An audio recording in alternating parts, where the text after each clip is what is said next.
아이돌 좋아하시거나 엔터 업계에 투자하시는 분들이라면 최근에 최대 관심사는 단연 블랙핑크의 재계약 여부죠.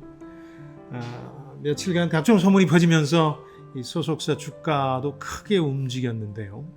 자, 오늘은 세계적 수준에 도달한 K-팝의 상징적 아이돌 그룹을 본보기로 삼아서 아이돌 그룹의 움직임이 어떻게 엔터 산업과 K-팝의 미래에 영향을 미칠지 한번 따져보도록 하겠습니다.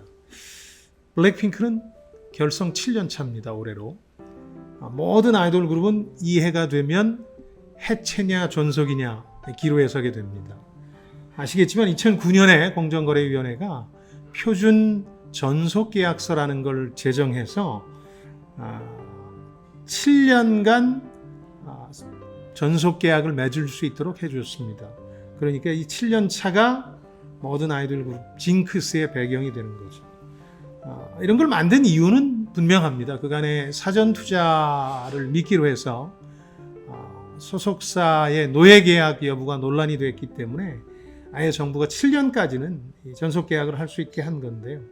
상당수, 사실은 대부분의 아이돌 그룹들이 이해가 되면 7년차 징크스를 넘어서지 못하고 와해되는 경우가 많습니다. 넘어서는 아이돌 그룹은 가만히 보니까 두 부류 같아요. 하나는 회사가 됐건 아이돌 멤버들이 됐건 도저히 이걸 놓치기는 아까운 브랜드가 돼버린 아이돌 그룹들이 있을 수 있고요. 또 하나는 멤버들끼리 워낙 끈끈해서 설령 소속사는 각기 달라도 하나의 아이돌명으로 움직이는 경우들이죠. 근데 이 엔터산업 경영진 얘기들을 들어보면 일반적인 아이돌들 해체 과정에는 일종의 패턴이 있다고 합니다. 그러니까 3, 4년 차가 되면 아이돌 멤버 중에 하나가 워낙 두각을 나타내기 마련이거든요. 예를 들어서 뭐 브랜드 밸류라는 차원에서도 그렇고 섭외 요청, CF 같은 데서 워낙 두각을 나타내면 대개 해당 member의 부모, 그 중에서도 엄마가 회사 측에 특별 대우를 요구합니다. 이 과정에서 엄마의 요구를 수용해서 별도 계약을 맺는 경우가 있는가 하면 멤버 측에서 도저히 안 되겠다, 소속 계약이 전속 계약이 무효다 하는 소송으로 치닫는 경우, 이렇게 나뉩니다. 무효 소송의 근거도 대개는 정산 의무 위반이라든가 정산 자료 제공 의무 위반 등을 듭니다. 얼마 전에 논란이 됐던 50-50 같은 경우는 그룹 전체가 예상외로 세계적인 주목을 받으면서 전속 계약 무효를 주장하는 경우라고 볼 수 있겠죠. 블랙핑크의 경우는 회사는 물론이고 멤버들도 그냥 이 브랜드를 버리거나 또 뛰쳐나와 버리기에는 아까운 상황이죠. 그럼 이제 존속이 유망하다고 봐야 될 텐데, 문제는 멤버들 간의 뭐 유명도라든가 상품성 면에서 좀 차이가 있거든요. 최근 주가 흐름에 영향을 미친 소문들을 살펴보면 이런 점들을 고려해서 좀 순차적으로 재계약이 이루어지고 있는 게 아니냐, 이런 것들이 있죠. 그런데 생각해보면 뭐 리사처럼 아시아권에서 워낙 인기가 있거나 제니나 지수처럼 세계적인 유혹을 받고 있는 경우라면 전속계약 유지가 사실은 쉽지 않죠. 그래서 시장에서는 하이브의 BTS가 다 전속계약을 맺은 것과는 달리 블랙핑크의 경우에는 소속사가 좀 달라지지 않겠느냐. 그래서 각자 활동하면서 일정 기간 같이 활동하는 형태가 될 수밖에 없다, 이렇게 전망하기도 합니다.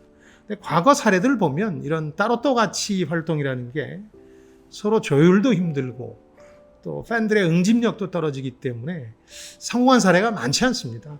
그래서 어떻게 될지는 두고 봐야 되겠죠. 자, 이 사업과 투자에 대한 영감이라는 차원에서 오늘의 결론은 이겁니다. 경제학자들은 사람들이 철저하게 경제적 동기, 쉽게 얘기해서 돈으로 움직인다고 가정합니다. 많은 사람들이 이 가정이나 전제가 시대착오적이고 너무 단순화된 것이라고 주장을 하는데요. 근데 이 아이돌 그룹의 움직임을 보면 경제학자들의 가정이나 전제가 철두철미하게 맞아 들어가는 경우가 많습니다. 아이돌들이 4명밖에 안 됩니다만 시가총액 1조 2천억 원의 YG 엔터 몸값을 좌우하지 않습니까?